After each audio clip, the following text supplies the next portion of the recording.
أهلا وسهلا بكم أعزائنا المشاهدين في حلقة جديدة يقدمها لكم يمن انفورميشن سنتر.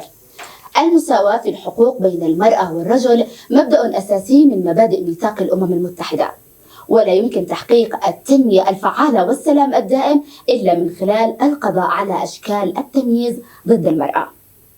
حماية حقوق المرأة في التعليم وفي الرعاية الصحية، وكذلك في الأمن والسلام والمشاركة السياسية وحرية الاختيار، جميعها مسؤولية الجميع. المرأة وحقوقها التشريعية موضوع حلقتنا لهذا اليوم من برنامج قضية وشخصية، ويسرنا أن نستقبل الناشطة الحقوقية هيفاء عبد الواحد، مختصة في حقوق المرأة. أهلا وسهلا فيك هيفاء. أهلا فيك هيفاء، في البداية حدثينا عن أبرز المشكلات التي تعاني منها المرأة في المجتمع.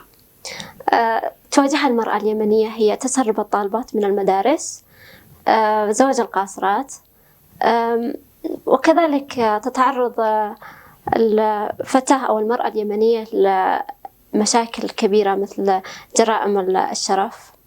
أيضا تتعرض للعنف الأسري.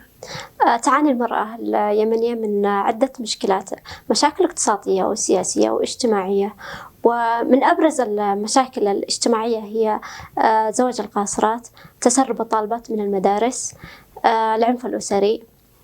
العنف طبعا ينقسم لقسمين، العنف اللفظي والعنف الجسدي. زي ما تكلمتي عن هذه المشكلات، برأيك كيف إيش أهم الأسباب اللي بتزيد من انتشار هذه المشكلات في المجتمع؟ طبعا القوانين اليمنية، القوانين المحلية جاءت هي من أبرز أسباب انتهاك حقوق المرأة. وهذه القوانين جاءت القوانين مخالفة لما جاء في الدستور اليمني الذي ينص على مساواة المرأة والرجل، وأيضا الشريعة الإسلامية.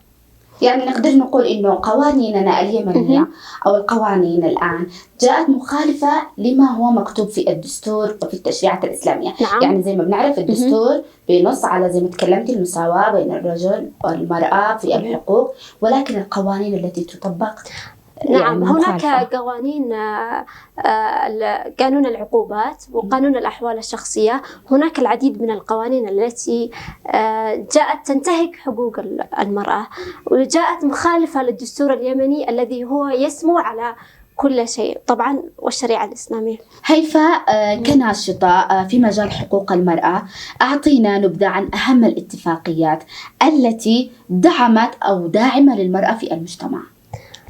هناك اتفاقية سيداو التي وقعت عليها الدول في عام 1979، وكانت اليمن من أوائل الدول التي صادقت عليها. الاتفاقية نصت على مناهضة أشكال العنف ضد المرأة. هيفاء، كناشطة في مجال حقوق المرأة، أعطينا نبذة عن أهم الاتفاقيات الداعمة للمرأة في المجتمع. اتفاقية سيداو، وهي اتفاقية القضاء على جميع أشكال التمييز ضد المرأة، التي صادقت عليها الدول في عام 1979، وهي عبارة عن 30 مادة. هذه جميع المواد يعني نقدر نقول نصت على القضاء على أشكال التمييز بين الرجل والمرأة. طيب برأيك هيفاء، احنا صادقنا على هذه الاتفاقيات، هل تطبق على أرض الواقع أو أنه فقط مصادقة على الأوراق فقط؟ في الواقع الاتفاقيات التي نصت عليها اليمن لم تطبق بالشكل المطلوب، لأن هناك ما زال عنف وما زالت المرأة تعاني في جميع المستويات. هيفاء، في بعض العادات أو التقاليد أو نقدر نقول الموروثات الخاطئة والاعتقادات التي أخذتها كثير من الأسر حول تعليم الفتاة، فبنشوف كثير من الأسر بتمنع الفتاة من التعليم، ولكنه بتوافق إنه ابنها يواصل تعليمه. فحدثينا عن هذه النقطة، أهم الأسباب، أهم الحلول والمعالجات، كيف نستطيع إن إحنا نغير من هذه النظرة؟ المجتمع اليمني بطبيعته محافظ، وذلك بسبب بعض العادات والتقاليد التي يتوارثها الأجيال، وبعض العادات والتقاليد هي سلبية. كيف سلبية؟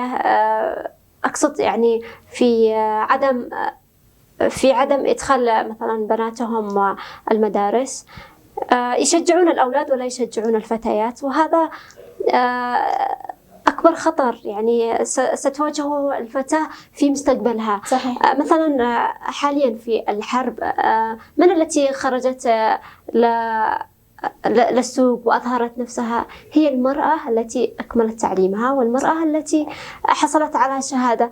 أما الفتيات التي لم يحصلن على شهادة فوضعهن سيء جدا. طبعا زي ما تكلمتي، العلم هو سلاح للمرأة، وكثير من النساء أثبتن جدارتهن خصوصا في ظل الأوضاع الحالية. كثير من الأسر فقدوا العائل، فما كانش في حل إلا إنها تخرج لسوق العمل، تقدم للوظائف، وزي ما تكلمتي الشهادة كانت مهمة. أكثر من تضرر في الحرب هي المرأة. صحيح. المرأة فقدت ابنها، فقدت عائلها، فقدت أباها، فقدت كذلك المكان اللي بتعيش فيه، أو نزحت من منطقة إلى منطقة أخرى. فالتعليم مهم جدا زي ما تكلمتي للمرأة بشكل خاص وللمجتمع بشكل عام. خلينا نتكلم كذلك على مشكلة من المشكلات اللي بتعاني منها المرأة في المجتمع، واللي نقدر نقول إنه من مشاكل التمييز. وهذه المشكلة مشكلة اجتماعية، هو التمييز ما بين الذكر والأنثى. كثير من الأمهات بتعاني من هذه المشكلة هيفاء، إنه أم الولد بتحظى على مكانة عظيمة عند بعض الأسر اليمنية، وأم الفتاة ما بتحظاش بهذه المكانة. هي بسبب العادات والتقاليد المغلوطة التي وصلنا إليها. طبعا الأمهات التي يربين أولادهن، أو الآباء والأمهات الذين يربون أولادهم على التمييز، يعني يميزوا بين البنت والولد، أعتبرهم ضحايا. الأم والأب ضحايا لأفكار مغلوطة وصلت صحيح. إليهم. المفروض يعني أنهم يقوموا بتربيتهم تربية ما فيش فيها تفرقة. صحيح. لأنه بتتأثر الأسرة، بتتهدم الأسرة. كذلك ممكن إنه كذلك أنه يحصل بين البنت والولد نوع من الكراهية، الحقد. صحيح. يعني عندما يكبرون هيكون فيهم عقدة. العقدة هذا للأسف بتتطور وتكون أحيانا تسبب للفتاة تعنيف. يعني التعنيف النفسي، لما تتعنف الفتاة معناها أن هي مش بتتعنف هي بس، يعني هذا يأثر عليها بشكل خاص وعلى الأسرة والمجتمع بشكل عام. كيف؟ لأنها هي التي ستنجب، وهي الذي حتربي، وهي صحيح.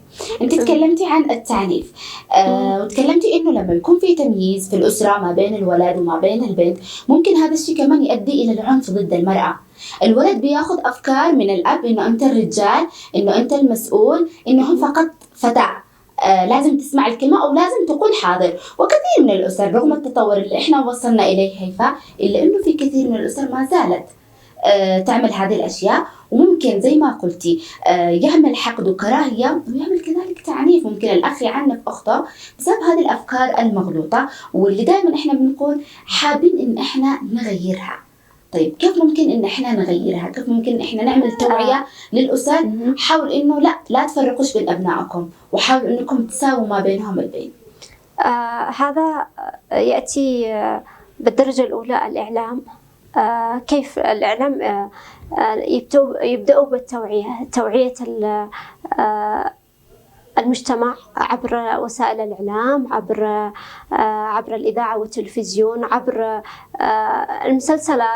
المسلسلات والأفلام تعمل دور حاليا في وبتوصل، يعني مجتمعنا. نقدر نقول إنها بتوصل بشكل حتى الأغاني أو الأناشيد يعني بتوصل للأطفال والكبار والصغار. صحيح. بشكل كبير. صحيح. يعني نقدر نقول إن إحنا لازم نغرس فكرة المساواة في الحقوق بين المرأة والرجل من الصغر ومن الأسرة نفسها. إذا ما تمش غرس هذه الأشياء في الأسرة نفسها، ممكن زي ما قلت الجيل يتربى على أفكار مغلوطة. في البداية يجب على الزوج والزوجة قبل كل شيء أن يدخلوا في دورات، يعني لو في دورة تدريبية كيف يتم التعامل مع الأطفال بيكون شيء عظيم يعني، وبيساعد في تنمية أطفالنا بطريقة صحيحة. هيفاء، حابين إنك تقدمي رسالة للمرأة اليمنية. إيش رسالتك للمرأة اليمنية؟ رسالتي للمرأة اليمنية أنها يجب عليها أن تعرف حقوقها، هذا أولا، ويجب عليها أن تثبت نفسها، ويجب عليها أن تطالب لا تطالب، الحقوق لا تطلب، الحقوق تنتزع.